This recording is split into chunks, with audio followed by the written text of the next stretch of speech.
Dear students, welcome to Learning Management System of Superior Group of Colleges. Dear students, आज का हमारा lecture number 2 है और lecture number 2 में हम डिस्कस करेंगे इम्प्रूवमेंट्स इन मैंडलीव्स पीरियोडिक टेबल। लास्ट लेक्चर में अगर आपको याद हो तो हमने क्लासिफिकेशन का हिस्टोरिकल बैकग्राउंड स्टार्ट किया था, जिसमें हमने सबसे पहले अलराजी, उसके बाद डुग्रीनर, फिर न्यूलैंड और फिर जो मेंडलीव था उसने एलिमेंट्स को किस तरह से क्लासिफाई किया था, ये डिस्कशन की थी। आज हम मॉडर्न पीरियोडिक लॉ पढ़ेंगे, मॉडर्न पीरियोडिक टेबल देखेंगे और देखेंगे मोज़ले ने क्या क्या इंप्रूवमेंट्स की थी मेंडलीव के पीरियोडिक टेबल में। तो मेंडलीव के पीरियोडिक टेबल को मोज़ले ने मॉडिफाई करके मॉडर्न पीरियोडिक लॉ बना दिया। मॉडर्न पीरियोडिक लॉ किस बेस पे अरेंज किया इसने एलिमेंट्स को? एटॉमिक नंबर की बेस पे। याद रखिएगा, एटॉमिक नंबर को डिस्कवर करने वाला भी मोज़ले ही है।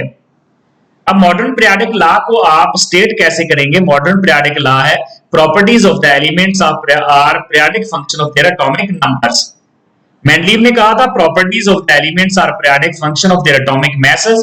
इसने एटॉमिक मैस की बजाय एटॉमिक नंबर की बेस पे एलिमेंट्स को अरेंज कर दिया। तो if elements are arranged in increasing order of their atomic numbers, their properties are repeated after regular intervals. अब इसने कौन कौन सी इंप्रूवमेंट्स की मेंडलीव के पीरियोडिक टेबल में, कौन कौन सी चेंजेस की? सबसे पहले तो इसने कुछ एलिमेंट्स की पोजीशन को चेंज कर दिया था। इसने इनको हम कहते हैं इन्वर्टेड पेयर्स, यानी इसने अरेंजमेंट को बिल्कुल इन्वर्ट कर दिया। अगर हम मेंडलीव के पीरियोडिक टेबल में पोटेशियम और आर्गन की पोजीशन देखें तो जो आर्गन है उसका एटॉमिक मास 40 है और पोटेशियम का 39 है। तो इसका मतलब है जो आर्गन है वो बाद में आएगा और पोटेशियम पहले आएगा, यानी पहले 39 वाला फिर 40 वाला। लेकिन जब मोज़ले ने एटॉमिक नंबर डिस्कवर किए तो इनकी पोजीशन बिल्कुल इन्वर्ट होगी। एटॉमिक नंबर आर्गन का 18 है, इसका मतलब है आर्गन पहले आएगा और पोटेशियम बाद में आएगा। तो इस तरह इसने इनकी पोजीशन को इन्वर्ट कर दिया, इसी वजह से इसको इन्वर्टेड पेयर कहते हैं। इसी तरह जो मोज़ले था उसने निकल और कोबाल्ट की अरेंजमेंट को भी चेंज कर दिया था और फिर टेलोरियम और आयोडीन की अरेंजमेंट को भी बदल दिया था।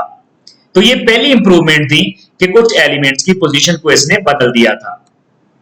इसके बाद है इसने पीरियोडिक टेबल में एक एक्स्ट्रा ग्रुप ऐड कर दिया था।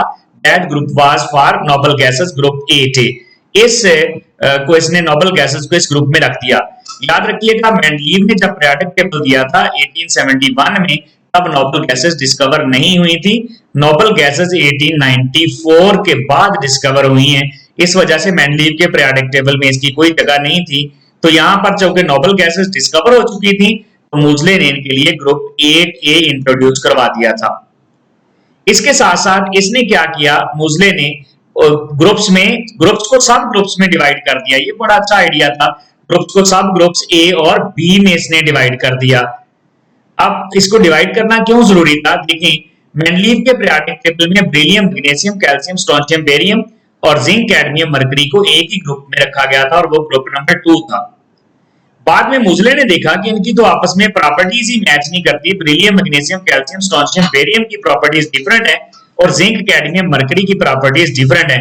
तो उसने क्या किया, उसने फिर बेरिलियम, मैग्नीशियम और कैल्शियम इन सारे एलिमेंट्स को ग्रुप 2A में रख दिया, जबकि जिंक, कैडमियम और मरकरी को ग्रुप 2B में रख दिया।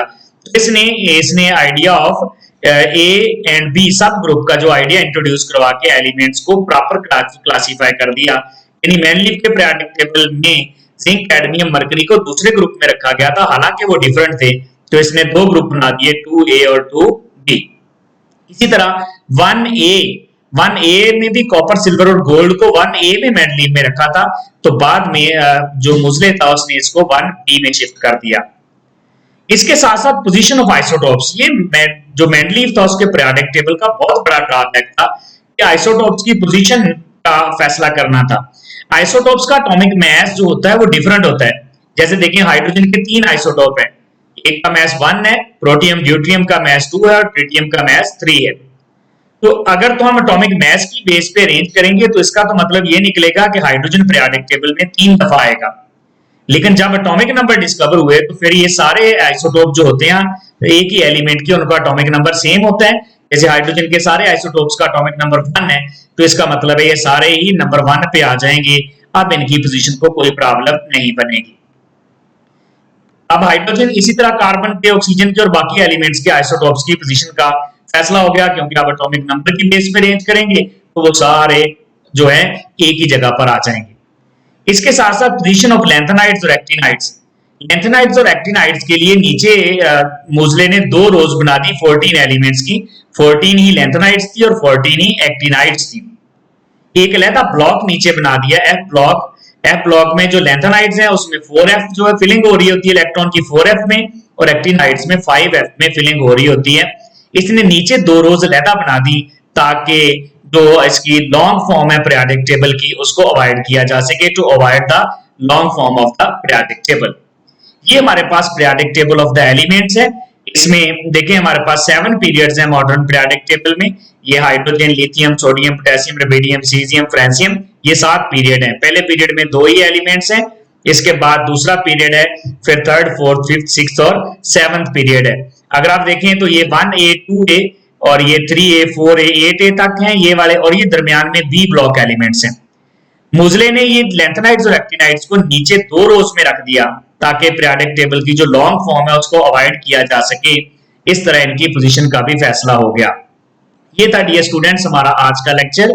इंशाल्लाह हम नेक्स्ट लेक्चर में डिस्कस करेंगे पीरियोडिक टेबल के जो 7 पीरियड्स हैं उनमें एलिमेंट्स को किस तरह से कितने कितने एलिमेंट्स रखे गए हैं और उनकी प्रॉपर्टीज कैसी हैं और उनको हम नाम कैसे देते हैं, ये सारे हम नेक्स्ट लेक्चर में देखेंगे। Thank you very much.